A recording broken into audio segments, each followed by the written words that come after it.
Quando Deus concede, Daniel agora começa a exaltar o nome do Senhor, o Senhor que és bom, o Senhor decreta quem é rei e quem vai ser tirado do reinado. Muitas das vezes nós pedimos algo, eu propriamente está para chegar algo para mim que demorou mais de 3 vezes, e pela graça do Senhor, o Senhor vivenciar esse momento. E esse texto de Daniel me mostra, e também Deus falando conosco, que através da uma oração, na verdade, uma oração a qual você faz com o coração sincero, reto, íntegro, nos mostra como Deus ele tem um cuidado especial de responder a sua oração, seja com sim, seja com não, e também seja com sim, seja com talvez, ou espere, ou seja com não. Nos mostra como o Senhor ele tem um cuidado tão especial por nós, que nós muitas vezes, quando terminamos de orar, não agradecemos. Que Daniel, quando ele vai se apresentar perante o rei, Daniel fala as mesmas questões para o rei, sobre tudo quanto estava acontecendo para com o rei. Mas antes de nós entrarmos nessa visão, quando o Aspenaz teve a visão de falar com Daniel, ou na verdade Daniel vir falar com Aspenaz, nós podemos entender com algo que muita gente não tem. A Bíblia fala exatamente sobre isso, sobre a temperança. A calma que Daniel teve para falar com Aspenaz sobre tudo quanto ele havia de fazer, sobre orar, sobre consultar ao Senhor, nos fala que Daniel teve uma temperança, teve uma paciência, teve uma esperança através de tudo aquilo que vai acontecer. E esse é um dos motivos a qual Daniel é usado muito como forma de influência. Daniel, através das circunstâncias, Daniel, possivelmente ele com medo, você ter paciência e esperança e crer naquilo que está acontecendo, na verdade, que vai acontecer através de Deus e ter a sua fé, e não exclui a possibilidade de você ter medo, de você ter um temor através daquilo, mas através daquele medo você tem uma esperança tão grande que aquilo vai passar, tem uma fé tão grande que Deus ele vai agir na sua vida, que você passa acima do medo e você faz aquela ação que Deus preparou. Daniel falou com o rei, ele passou por cima do medo, ele foi consultar o Senhor primeiro antes de todas as coisas. Provérbios capítulo 15, se não me engano, fala que a palavra boa, a palavra que ela vem com uma esperança, vem com uma paciência, ela calma todo o vigor, ou na verdade ela calma toda a injustiça. Porque nos mostra como o Senhor ele age mediante as nossas ações, ele mostra que ele se move através de tudo aquilo que nós fazemos com sinceridade. Por isso que muitas vezes nós ficamos ansiosos, nós temos essa ansiedade, ela é humana. O próprio Cristo ficou ansioso porque ele falou: eu esperei ansiosamente para auxiliar convosco. Então nos mostra que isso é uma característica humana. E a palavra fala para lançar sobre ele toda a vossa ansiedade, mas fala que Cristo ele ficou ansioso através de uma ação que viu que ia ficar feliz. Então nos mostra que a ansiedade, como uma forma humana de acontecer, ela tem as suas características. Voltando ao texto, Daniel, ele teve a temperança, ele teve a paciência, ele teve a esperança e a fé acima de todas as coisas. Assim como os astrólogos, os cantadores, lábios e os cabelos não tiveram a sua fé naquilo que eles não veem, Daniel usou com base em Hebreus 11, versículo 6. Portanto, aquele que crê que Deus exista, na verdade a fé é impossível agradar a Deus se não for pela fé. Quero ler com todos porque a mente é fraca, Hebreus capítulo 11, versículo 6.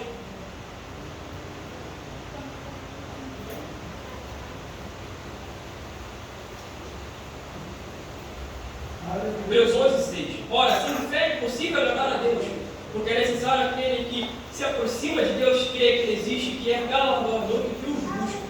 Então, usando como uma base de fidelidade através dos séculos ou através de uma circunstância, Daniel usa sua fé mediante tudo aquilo quanto vai acontecer.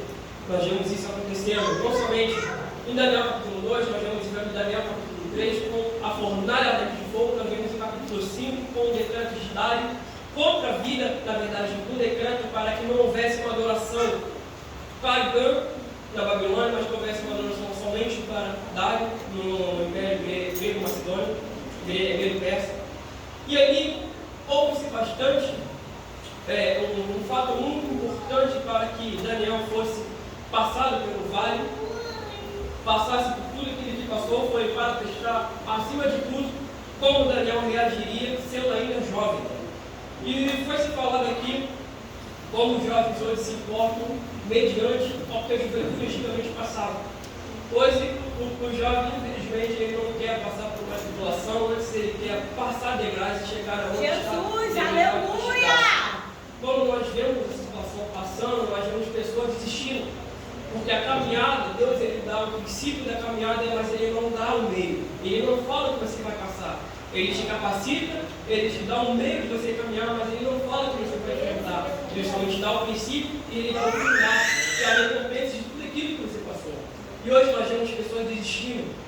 Eu tenho até um relato muito interessante sobre isso, pessoas no meio caminho desistindo, porque infelizmente é algo que muita gente hoje deixa ser vencida por ele, que é o desânimo.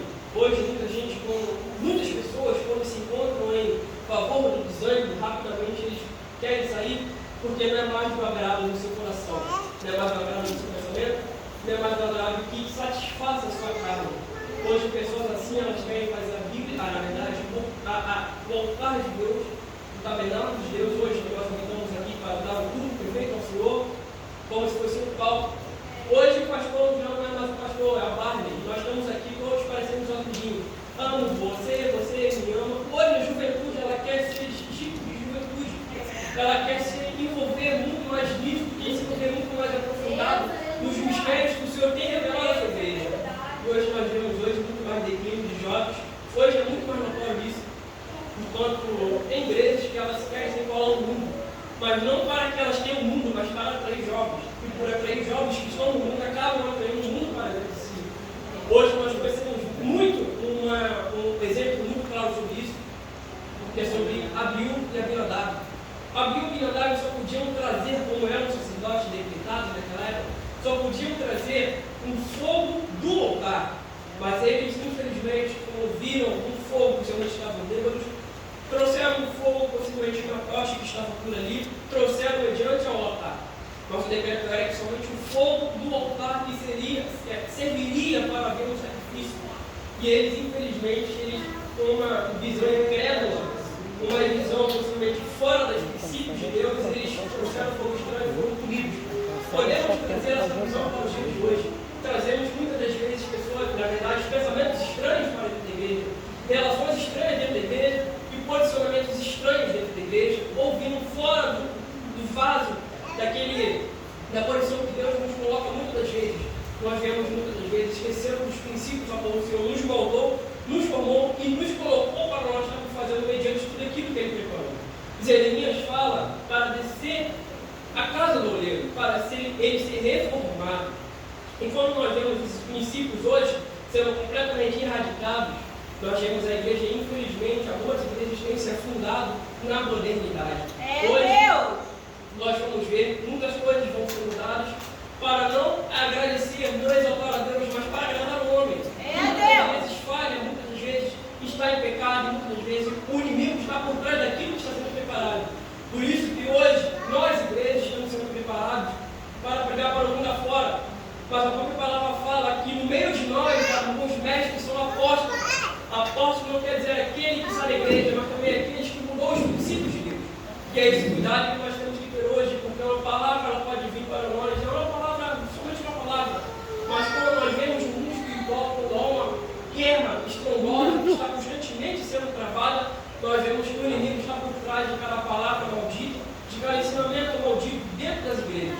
E o que acontece com isso? O Senhor está preparando uma grande multidão. Mas essa grande multidão ela não tem uma base fixa para ela se morar nessa base e ela crescer. Portanto, nós estamos sendo preparados para pregar essa base. Quando essas pessoas não têm uma base sólida para aceitar tudo aquilo que é verdadeiro, o que é mentiroso também vai estar em conformidade com o que é falso, com o que é verdadeiro. Porque a palavra fala que não se pode colocar vinhos novos em ovos velhos, não se pode reinventar o vinho novo, na verdade, o vinho novo em vinhos velhos, porque vai se romper. Está falando justamente sobre isso. As coisas que são do maligno não se misturam com as coisas que são verdadeiras. A mentira não se mistura com o que é verdade. Os princípios estão sendo mudados dentro da igreja. Daniel, quando vai para a terra dos caldeus, a primeira coisa que é mudar o seu nome, apagando completamente sua identidade, porque ele era em Jerusalém, apagando completamente o que ele fazia em Jerusalém, apagando a identidade não só própria sua, mas de seu próprio Deus. Isso nos é mudado no mundo através de mudanças de pensamento.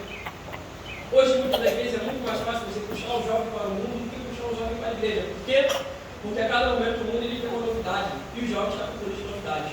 O jovem não está, o jovem quando ele vê algo, falando isso com experiência própria, o jovem quando ele vê algo que agrada, ele vai diretamente para aquilo, porque ele sabe que depois daquilo vai ter outra coisa, depois daquilo vai ter outra coisa, depois daquilo vai ter outra coisa.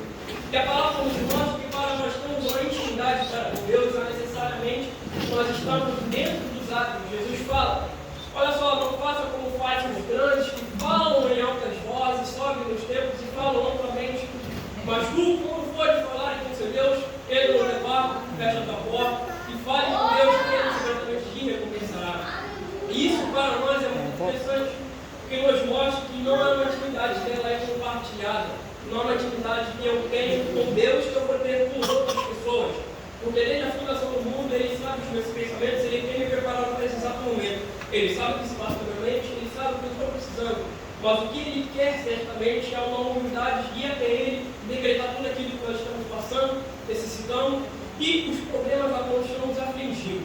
Isso nos mostra que nós somos humildes e nós temos que ter a consciência de nos arrepender diante de Deus, que sabe todas as coisas e sabe aquilo que eu estou passando, não diferente sendo diferente de uma pessoa que não sabia o que tinha sonhado.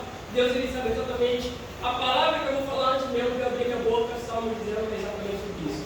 Então, antes mesmo de acontecer a eventualidade na minha vida, o Senhor já decretou tudo quanto vai acontecer nessa eventualidade. Aleluia. Já eu entrar nessa eventualidade como de eu sair dessa eventualidade. Ou seja, se nós estamos no meio do deserto, não quer dizer que nós vamos morar no deserto, mas quer dizer que nós vamos passar para aprender algo que mais para frente vai ser um fruto, não somente para a minha vida, mas de todos aqueles que me acompanham, todos aqueles que estão ao meu redor ou ao meu redor. Porque nos mostra como uma ação de Deus miraculosa através de toda a minha família, nos mostra como Deus ele quer agir não somente na família, ele não se limita à família, ele se limita a mim, ele não se limita à família. Na verdade, ele quer atingir os amigos, ele quer atingir os parentes, ele quer atingir todos quantos estão nos ouvindo. Por isso que é necessário que nós entramos em acordo com o Senhor, porque Hebreus 12 fala que estamos sendo observados por todos, não somente que estão dentro da igreja, mas aqueles que estão também lá fora. Isso nos mostra a importância de você se portar mediante uma ação divina, que Deus ele te prepara de uma maneira que você tem que somente ficar na posição para que quando a pessoa ela te olhar, ela te reconhecer, como também algumas pessoas reconheceram alguns profetas, alguns discípulos. Olha só, quem está passando aí é o homem que o Senhor você reconhece através da sua vestimenta, através do seu diálogo, através de como você anda, como você faz cada coisa. E nos mostra a importância não somente da palavra, do caminhar, mas também da vestimenta. E hoje é um tema muito polêmico. Fala sobre vestimento, porque muita gente hoje quer se sentir muito mais agraciado, se sentir muito mais refrescado, colocando aquilo que agrada a sua mentalidade, mas não quer colocar aquilo que vai refletir o seu caráter. De ser um servo fiel a Deus, se humilhar perante Deus e provar que Deus é o seu domínio. Na verdade, Deus é o Senhor de toda a eternidade. Às vezes, elas falam muito, porque quando eu não estou falando, a pessoa vai olhar para mim, ela vai falar do jeito que eu me importo. Por isso que é muito essencial hoje, nós estamos se portando não somente o que nós falamos, não somente o que nós estamos agindo, no nosso ciclo social, mas também o como a gente se comporta e se porta. Hoje é muito engraçado e se nós formos ver vídeos por aí afora, nós vemos muitas igrejas permitindo, eu uso muito, eu sou um grande fã de usar boné. Aí a gente sempre fala em casa nossa sobre o uso de boca da igreja, sobre o uso de boné da igreja, porque muito mais sobre definir o seu caráter, vai falar como você se espelha, quem você se espelha. Muito mais que falar como você está sendo influenciado, vai mostrar muito mais de como você quer ser andado, como você quer ser visto. Muito mais de como você quer se mostrar, muito mais que falando de como você quer se esconder. Muito mais você quer mostrar uma aparência bem vestida, mas de uma maneira completamente errada. Porque o mundo, ele agrada. Mas como está a relação de Deus para com aquilo que nós estamos vestindo? Será que ele está sendo agraciado? Na verdade, será que ele está se agradando da forma que nós estamos sendo vestidos? Porque é muito fácil eu sair de casa e me vestir da forma que os irmãos vão olhar para mim, os irmãos vão ver que eu estou bonito, que eu estou bem vestido. Mas como eu estou mediante o que Deus está achando que eu estou me vestindo? Será que é a forma que ele quer ter me visto? Será a forma como ele quer que eu ande? Será a forma como ele quer que eu me porte diante dos irmãos? Irmãos, isso tudo nos mostra uma relevância tão grande, porque nos mostra uma santidade. Deus nos separou para nós sermos santos, essa santidade para nós pegarmos o mundo como Deus é santo. Porque se não fosse isso, irmãos, Deus não teria morrido. Deus deixaria o mundo do jeito que está. Se não fosse por isso, Deus não viria como nos fazer uma comunhão com Ele, por conta Deus é santo, e Ele requer santidade para nós. E hoje nós vamos perguntar, é muito mais fácil você falar bonito, é muito mais fácil você dizer uma palavra que todos querem ouvir, do que você dizer uma verdade, mas que ela vai alimentar, ela vai transformar, ela vai mudar, e ela vai trazer os princípios normalmente básicos para você viver uma vida santa. E não uma vida santa não quer dizer que você vai viver pobre, você vai ser necessitado, mas quer dizer que no meio de uma circunstância você tem credibilidade, você vai passar no diante de Deus. E Deus, Ele tem a certeza, na verdade, você tem a certeza que Deus Ele vai te dar vitória. Porquanto a fé é o fim fundamental das coisas que se esperam e a prova das coisas que não se veem. Então, tudo aquilo que nós passamos diante da situação, Daniel é um grande comprovador. Na verdade, ele nos prova isso novamente. Quando ele passa diante da situação, ele tem essa visão de noite, ele delata para o bem.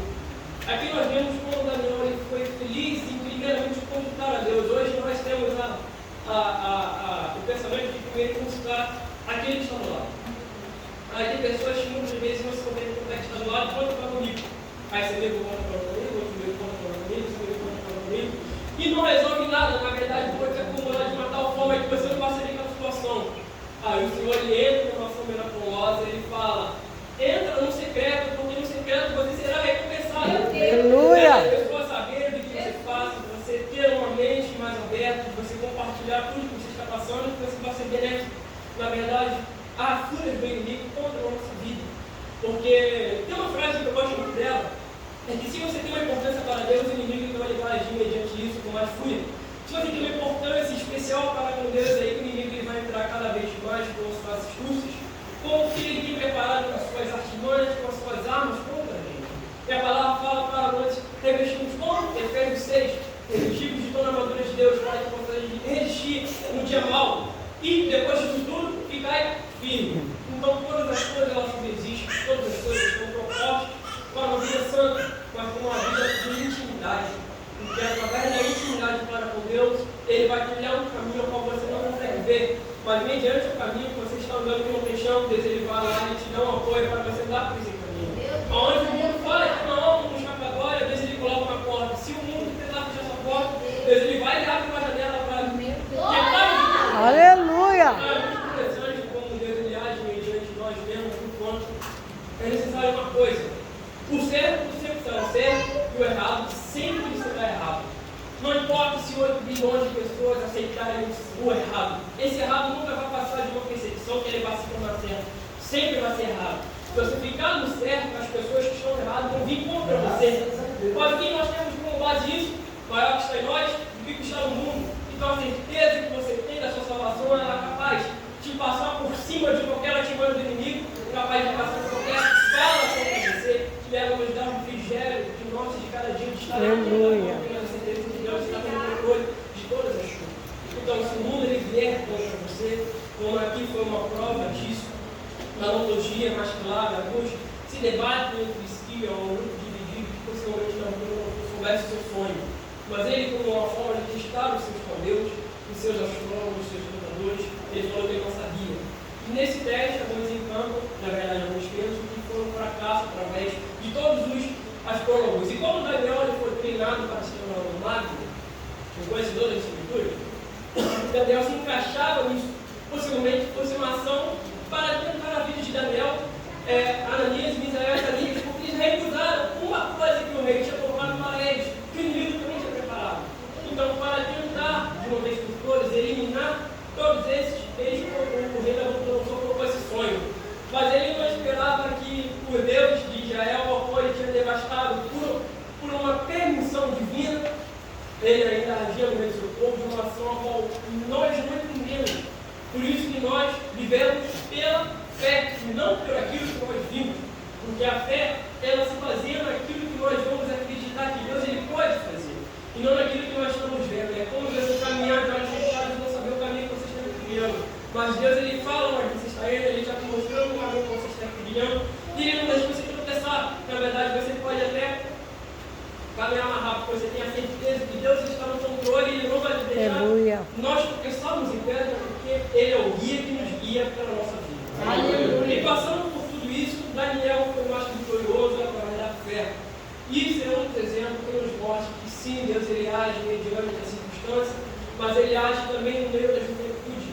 Em um dos ciclos do vapor, ele tem uma ânsia de salvar, e quer salvar a todos, mas uma ânsia maior, porque o jovem, quando ele vai crescendo, ele vai se tornar adulto, ele vai passar pela fase do mercado, ele vai passar pela fase da profissão, ele vai passar por diversas fases. E no meio dessas fases, ele pode plantar, como aqui a parábola que planta, que joga a semente no meio do caminho. Ele vai plantar a semente através do seu testemunho. Muitas vezes não vai ser nem falando de Deus, mas vai ser dele mostrando a sua forma de vida. E nessa forma de vida ele vai mostrar como Deus ele age mediante a sua própria vida. E muitas vezes nós nos perguntamos por que nós passamos por uma situação. E passando mais um pouco nisso, eu estou ensinando, estamos pensando, muitas vezes nós paramos e pensamos por que estamos passando uma situação na qual muita gente passa, ou na verdade, o ímpio próprio não está passando, o ímpio que é benéfico, e eu estou sendo aqui deixado de uma maneira injusta, assim como Jó. Jó, na sua plenitude, na verdade, no auge da sua vida, aprendeu tudo. Deus ele falou o seguinte para Satanás, aqui a expressão Satanás quer dizer acusador de nossas vidas. Ele fala, tem visto na sua vida, Jó? Deus ele sendo um réu de acusação, ele sendo um alvo de Satanás para testar os limites da justiça de Deus. E agora ele permite passar Jó numa situação a qual Jó nunca tinha visto e Jó muitas vezes contendeu com Deus. O livro de Jó é muito enigmático, mas ele é muito satisfatório para a nossa vida, por conta de uma palavra que significa uma coisa para significar outra coisa. Mas como Jó, no capítulo 38, passamos para ver como Deus ele fala com Jó, Deus ele pega Jó, Deus ele te mostra o meio redemoinho, ele começa a dialogar com Jó. E no meio desse diálogo com Jó, nós podemos entender o seguinte, que enquanto Jó estava murmurando contra Deus, na verdade ele estava ali, a expressão ela incerta, mas para nós temos uma realidade, Jó estava sempre murmurando a situação. E ali Deus ele se mostra perante Jó, ele convida Jó para um passeio. Agora Jó vai fazer um passeio com Deus. Aí Deus, depois passeando com Jó, começa a dialogar com Jó. Olha só, aonde estava você quando eu criei essas coisas aqui? Aonde estava você quando eu coloquei essa árvore cresceu, germinou, morreu, cresceu outra árvore, germinou, morreu, cresceu outra árvore, germinou, cresceu, morreu. Onde estava você quando a criação do mundo foi feita? Onde estava você onde todas as coisas foram perfeitamente encaixadas? Jó ali, no sentido, quando Deus termina de dialogar com Jó, ele fala assim, Senhor, eu põe o irmão sobre minha boca e nada mais eu tenho a declarar para o Senhor. Aí Deus faz um pouco de Deus agora ele, possivelmente, vendo isso, fala, não, mais um pouquinho. No capítulo 41, 42, Deus ele mostra uma ação agora de combate. Agora vai ser representada aqui uma figura que na cultura antiga é representada como uma força maligna. Uma das maiores forças malignas, principalmente da cultura, da época, do momento daquela época. Deus agora ele se mostra mediante Jó e mostra duas criaturas. O Demote, que é uma criatura da terra, o Leviatã, que é uma criatura do mar. E ele mostra uma guerra constante contra Deus. E nessa guerra, a Escritura, fazendo uma análise mais aprofundada, possivelmente a palavra certa para definir isso é que possivelmente, tendo uma visão do que estava acontecendo, Deus estava perdendo. Porque a ação maligna estava vindo contra Deus, estava mostrando uma superioridade, possivelmente Deus estava perdendo nessa visão. Mas nós sabemos que o Deus Todo-Poderoso ele não perde uma batalha, na verdade ele luta com o seu caráter. Porque se nós formos ver mesmo, se Deus se batalhasse com as suas forças de Deus, não seria luta, seria massacre. Então Deus ele luta através do seu caráter de Deus, da sua justiça. E ali Jó, quando ele termina essas visões que Deus deu para Jó ele para de questionar, ele começa a engrandecer a Deus. Nos mostra que em momentos difíceis de nossas situações, de nossas vidas, nós murmuramos como Jó. Jó ele fala, eu sei que o redentor vive, por fim se levantará sobre as nações.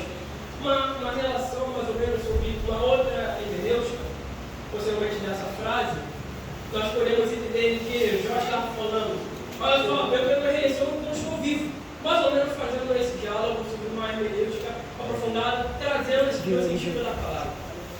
Mas ao final de toda a vida de Jó, quando Jó para de murmurar, ele fala no capítulo 42, antigamente eu ouvi o Senhor só de ouvir, agora os meus olhos te veem, nos mostrando a importância de conhecer muito mais o Senhor, acima daquilo que Ele pode nos dar, mas através do seu mérito, Ele morreu através da cruz, Ele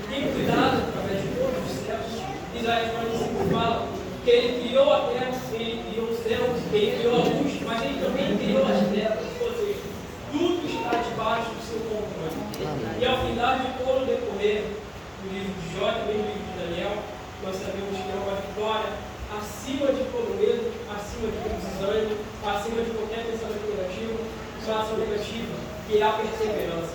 Perseverança é essa que o Senhor constantemente nos alerta para nós sermos perseverantes até o final. Porque nos mostra que muito mais a maneira de recompensa física, mas é uma recompensa celestial. Essa recompensa que nós não sabemos do seu valor. Porque se nós soubéssemos, nós nunca iríamos pecar, nós nunca iríamos para o defeito do pecado. Então nós ficaremos somente em sã consciência. Mas como nós estamos passando por uma breve tribulação, que é a nossa passagem por nossa vida, somos estrangeiros nesse mundo, nós sabemos que o Senhor ele tem preparado através de todos os céus, de tudo quanto ele tem preparado para cada um de nós, os seus pensamentos, ele tem preparado um presente, mas esse presente ele não é físico. Ele não é físico, mas ele é um presente celestial, conforme o ladrão vai roubar, a praga não pode nada pode corromper esse presente celestial no coração de Deus. Amém? Eu estou muito alegre. Eu achei que eu estaria aqui por conta da chuva, achei que ia ter chuva mais a mim. Aí, no decorrer do dia, chega meu pai e fala: Senhor, doido? Aí ele, na dúvida, eu fiquei falando: mãe, eu acho que vai encher o barco para o com a gente. Aí, tá, passamos o tempo. A gente se arrumando, o Alexandre me manda mensagem falando: olha só, estamos nos arrumando, daqui a pouco estamos chegando aí. Falei com a minha mãe, deixa eu ligar para a gente. Vamos passar por essa tribulação, que é a chuva. Nós vamos chegar aqui porque o Senhor tem nos preparado para essa grande missão, amém? Eu estou muito alegre com os irmãos por esse convite. Estamos aí com o nome organizado. Mas o Senhor tem preparado os jovens hoje para uma grande obra, como a Neemias fala. Essa obra nós não podemos parar, nós não podemos fraquejar.